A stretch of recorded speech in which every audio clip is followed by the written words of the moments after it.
Mayong buntag pag-usab mga suking tigpaminawan diri sa DXCP Radio Totoo, ang radyo ng simbahan. Kaniadtong miaging simana, June 9 to 11, Lunes hangtod sa Miyerkules, nagpatigayon og usa ka advocacy, policy, influencing seminar ang Social Action Center sa Diocese of Marbel. Ilalom sa pagdumala ni Father Jerome Milian, ang atong Social Action Center Director sa atong diocese. Ang tulo ka adlaw nga seminar gitambungan sa mga parishioners sa diocese gikan sa nagkalain-laing parokya sa Sarangani, General Santos ug South Cotabato. Katuyuan sa maong workshop ang pagkapasidad sa mga Parish Social Action Center desk aron mabatukan ang pagkadaot sa kinaiyahan ilalom sa jurisdiksyon sa atong diocese. Hilabi na ang pagmina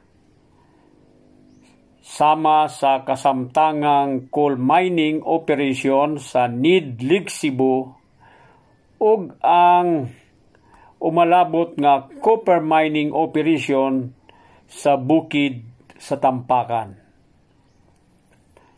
Gihisgutan usab ang kasikaran sa mga environmentally critical areas ug ang mga issue sa atong mga protected areas sama sa Mount Matutom Protected Landscape sa Pulumulok, Tupi ug Tampakan.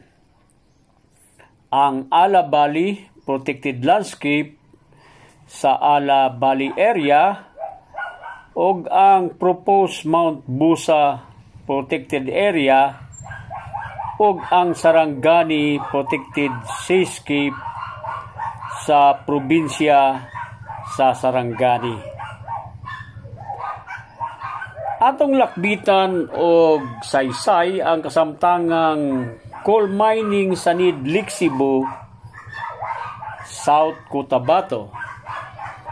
Ang naga-operate sa pagmina sa coal mao ang duha ka kumpanya, ang Daguma Agro Minerals Incorporated o DAMI ug ang Sultan Energy Philippines Corporation o SEPC. Mga kumpanya nga panag-iyahan matud pa sa San Miguel Corporation. Ang mga national government agencies, labi na ang Department of Energy o DOA, Department of Environment and Natural Resources o DENR, ug ang mga local government units sa South Cotabato, Ligsibo ug ang Barangay NID, miuyon nga minahon ang area tungod matud pa sa DAMI o Daguma Agro Mineral Incorporated sa ilang final Environmental Impact Assessment Report ni adtong tuig 2009, maghatag kuno kini og dugang nga source sa energy o enerhiya ug mausab kuno ang ekonomiya sa Ligsibo gikan sa agrikultura paingon ngadto sa industrial ug dugang pa madugangan kuno ang kita o income o government revenues. Mutaas ang exportation ug mupaspas ang kalambuan sa industriya sa lugar ug sa nasod. Apan luyo ni ining maong pasalig, nganuman nga gibatukan man sa simbahan ang coal mining. Ania ang mga pipila ka mga rasones. Una niini ang land alteration o kun ang pagbag-o sa yuta, kay ang sistema sa pagmina mauman ang ginatawag nga surface mining. Dako ang kadaot ug mahimong kabag-uhan sa bukid sa mining area. Madaot ang kasamtangang vegetation o kun mga tanom ug ang kalasangan mawad-an og Pinoy-anan o kun habitat ang mga wildlife o kun mga kahayupan ug uban pang mga buhay ihalas. Ug mosunod na niini ang pagkabanlas o kun landslides kung adunay kusog nga ulan. Dugang pa sa kadaot, matud pa, madaot usab ang kalidad sa hangin. Ang surface mining, ang drilling, ang blasting o kung ang pagpabuto sa yuta, ang pagtransport sa yuta magresulta sa mga abog nga magpabilin sa hangin. Kasagaran niini hazardos o kung delikado sa baga. Ikatulo nga rason, ang water quality maapektuhan. Ang coal mining maghimog dakong kadaot sa mga water sources o kung source sa tubig. Ang kasapaan o katubigan posibleng makontaminate o kung mahiluan sa mga chemicals nga gigamit sa pagmina. Ang mga abog niini mabanlas ngadto sa kadagatan ug maghimog dakong kadaot sa corals ug sa mga isda ug uban pang kinabuhi nga naa sa dagat. Dugang pang rason, ang pagkadaot sa ecosystem o biodiversity, kay ato man gikubkob ang yuta, mo resulta kini sa pagkadaot sa nagkalain-laing kinabuhi sama sa mga tanom o kahayupan sa maong area. Ang impact o kung epekto sa pagmina sa panglawas sa tao. Una, ang pagka-expose sa mga abog o polusyon gikan sa minahan sama sa mercury, lead o guban pa mo resulta sa cardiovascular diseases o kung sakit sa kasing-kasing, impairment sa reproductive system o kung pagkunhod sa similya, pagkadaot sa menstrual cycle, ug ang pinakagrabe ang pagkabaog tungod sa exposure sa lead o cadmium, mga chemicals gikan sa operasyon sa pagmina.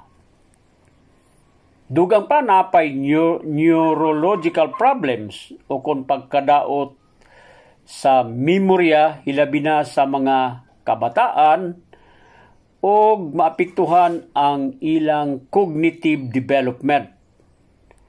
Alang sa mga adults o kung may edad, magresulta usab kini sa neurodegenerative diseases sama sa Alzheimer's, Parkinson's o lain pang susamang mga sakit.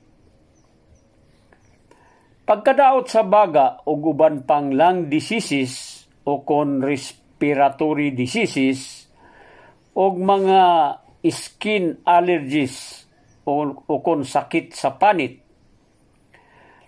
ang mga kadagatan posibleng dili na makaliguan tungod sa kontaminasyon. Kay mangatol naman ang mga panit sa mga katawhan, mga maligo sa mahugaw nga dagat. Sa gihimong rapid assessment o kon interview sa mga residente nga gipatigayon sa Social Action Center, mao kini ang na-document nga mga mulo ug epekto sa mga lumulupyo sa maong lugar.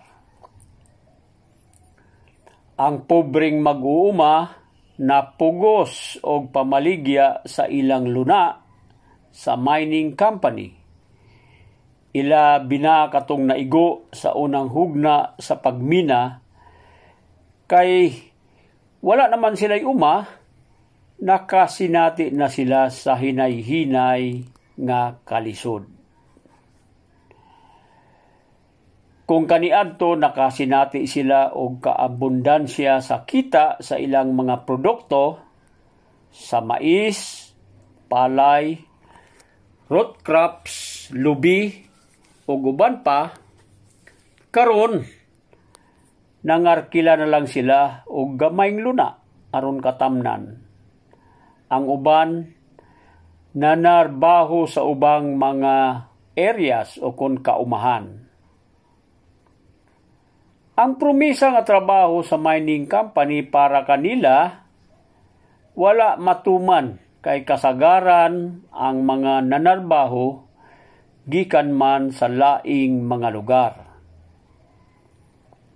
Ang food security o kung kasiguruhan sa pagkaon sa mga lumulupyo sa mining area na konpormiso na tungod sa pagkadaot sa yuta o mikunhod na usab ang kalidad sa yuta uban sa pagkunhod sa ilang abot o produkto. Ang ilang komunidad puno na sa abog o uban pang hugaw o polusyon gikan sa minahan. Og ang operasyon usab sa mina miresulta sa pagkabungkag o pagkabahin-bahin sa panaghiusa sa katawhan ngadto sa duha ka pundok, ang pro o ang anti-mining nga grupo. Sa pangutana kung unsaon pagsulbad sa ilang suliran, kasagaran nagahangyo nga undangon na ang pagmina aron makasugod sila balik sa normal nga panginabuhian. Gahangyo sila sa paggamhanan nga undangon na ang pagmina. Atong pamalandungan ang subo nga kahimtang sa atong mga kaigsuunan sa bukid sa NED pinaagi ning maong awit nagkauluhang karaniwang tao ni Joey Ayala.